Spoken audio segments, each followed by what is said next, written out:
Es inédito. Está Rosendo Fraga en línea. Mira, qué mejor que compartir y abrir un poco el análisis con él. Rosendo, un verdadero gusto. ¿Cómo estamos? Bienvenido, buenas ¿Qué tardes. tal? ¿Cómo le va? Gracias por llamarme. Faltaba más. Esto es inédito para el peronismo, naturalmente, porque hay una anomalía de origen, que es que el presidente no lidera, ni comanda, ni manda, en términos políticos, un colectivo que tiene mayor incidencia a la vicepresidenta, ¿correcto?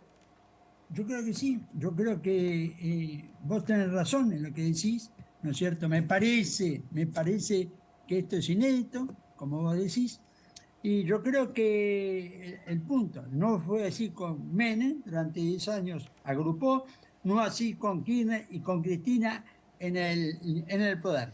Pero, yo creo lo siguiente, me parece que Cristina es dentro del universo del peronismo, quien hoy es el eje de la política, ¿no es cierto? El eje de la política es Cristina.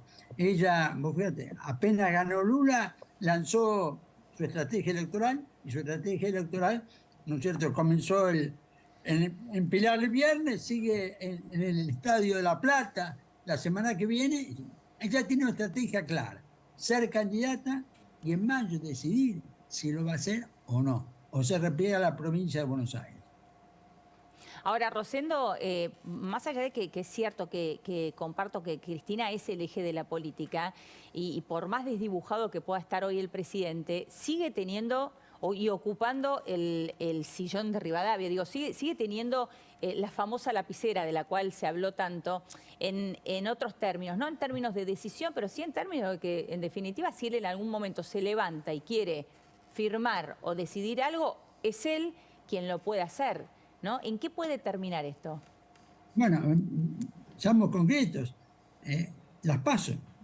Yo Sí, creo que Alberto, el presidente, ha logrado impedir la reforma de las PASO que pide el kirchnerismo. claro. Creo que es un hecho muy reciente, significativo para la política. Fuera de la política no lo es tanto. Ahora, ¿cuál es el punto? Es decir, esto lo pudo hacer Alberto porque coincidió con la oposición. Porque coincidió. Dentro del peronismo me da la impresión que estaba en minoría el presidente. Pero tiene poder, tiene la iniciativa, y lo acaba de demostrar con las PASO. No es menos cierto que hay una disociación también de buena parte de los dirigentes con la gestión nacional. La Pampa, en un hecho inédito, jamás ocurrió, desdobla la elección en la provincia, siempre votó en conjunto con la Nación, lo hará entre mayo y junio. Es un hecho, yo creo, insisto, inédito. Ahí el peronismo va a tener una discusión con la oposición, Juntos por el Cambio, que además va a tener varias fórmulas. ¿Vos crees que la provincia de Buenos Aires, llegada a un estado de tensión adicional al que se tiene hoy, podría también eventualmente elegir el camino del desdoblamiento? Me parece poco probable. Es decir, para eso hace falta, ¿no es cierto? Tienen que acordar con la oposición o con un sector de la oposición. No me parece que la oposición vaya a participar de ese acuerdo. Creo que hoy en día la estrategia es que vayan juntos, Buenos Aires y Nación. Y veo difícil que se desdoble. No en el resto, son casi 20 provincias las que van a desdoblar la elección, aunque no están ni Buenos Aires provincia ni Buenos Aires ciudad. Ahora, Rosendo, ya que mencionás a la oposición, bueno, todos sabemos todo lo que ha sucedido la semana pasada. Finalmente hoy en la mañana se juntaron para evitar esas tensiones innecesarias. Esto es lo que dijeron, o hablar de mecanismos para evitar esas tensiones innecesarias, cosa que cuesta creer, ¿no? Porque ya han tenido otra reunión, firmaron en su momento las políticas que tenían que utilizar de buenos modales, ¿no? No me acuerdo bien cuál era el nombre. Buenas prácticas, por De buenas poco. prácticas, ¿no? Que bueno, es evidente que no las están cumpliendo, ¿no? ¿Cómo ves vos lo que está sucediendo en la oposición? Ya, yo creo que la oposición descuenta que la elección está ganada. Si la elección está ganada, lo importante es quién va a estar en el poder. Y yo diría que lo que tiene que revisar la oposición es eso de que la elección está ganada. En ningún país del mundo uno tiene ganada la elección un año antes, ¿no es cierto? Si no, podríamos dar muchos ejemplos en este sentido. En este contexto, creo que hoy hay margen para una tregua en el oficialismo, pero yo no creo que haya un margen para un acuerdo dentro del oficialismo en este momento, porque las diferencias son importantes, empiezan a haber diferencias ideológicas, no solamente políticas, y porque la política es una mezcla de razón y de pasión. Y en este conflicto interno de la oposición empieza a jugar la pasión junto con la razón. Rosendo, ¿vos entendés que puede haber alguna reconfiguración del mapa en virtud de esto que vos decís en cuanto al oficialismo, pero también respecto a la oposición, y que cualquiera se pueda creer eventualmente en perspectiva como presidente si es que reúne 20, 25 puntos? Puede pasar. Es decir, un año hasta la elección es muchísimo tiempo, un proceso electoral que probablemente sea con paso. Bueno, en ese tipo, si es con paso, en mayo se define la candidatura. Bueno, este es el panorama, ¿no es cierto? Yo lo que veo es, por ejemplo, entre Larreta y Lustó, por un lado, y Macri y Patricia Bullrich del otro lado, es una conjetura, las posiciones ideológicas son diferentes. El Lustó con Larreta es un proyecto más de centro, el otro es un proyecto de derecha. Es decir, ¿qué es lo que estoy hablando? Hay diferencias que no son solo personales, ¿no es cierto? Y esto hay que tenerlo en cuenta. Y ahí cómo juega también, digo, una tercera fuerza, como podría ser Javier Milei.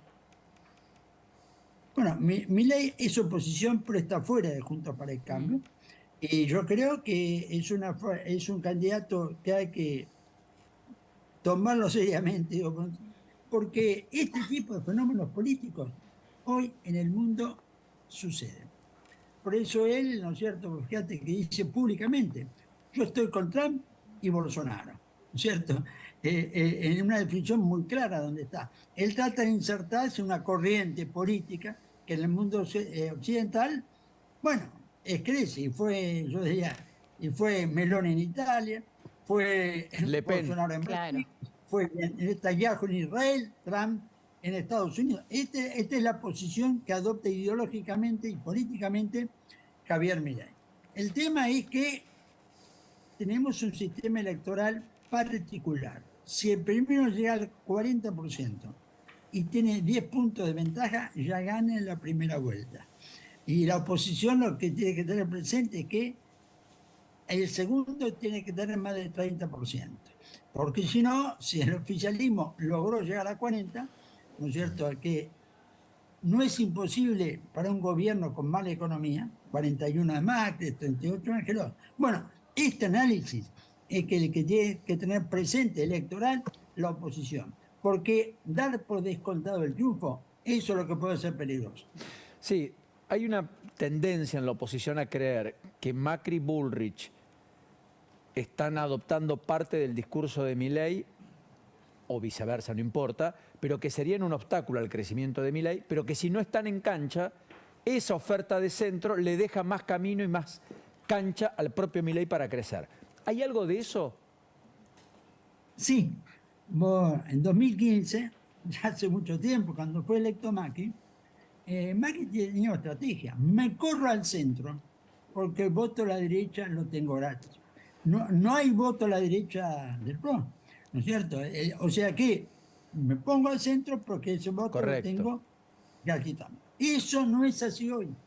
Hoy hay voto a la derecha del PRO, que es Milei, y en consecuencia el PRO corre riesgo que el voto de derecha se le vaya, lo pierda. Más allá que hay una situación mundial diferente, donde las fuerzas de derecha en general han crecido en el mundo occidental. Entonces sí, yo creo que, es decir, Macri y Bullrich es como que advierten la situación. Larreta es como se mueve, como si estuviéramos en el 2015. Rosendo, como siempre, un enorme placer. Y nos quedaron muchos Gracias temas. a ustedes. Hasta la próxima. Hasta luego. Muy gentil. Hasta luego. Ahí estaba Rosendo Fraga. Siempre un placer poder conversar con él.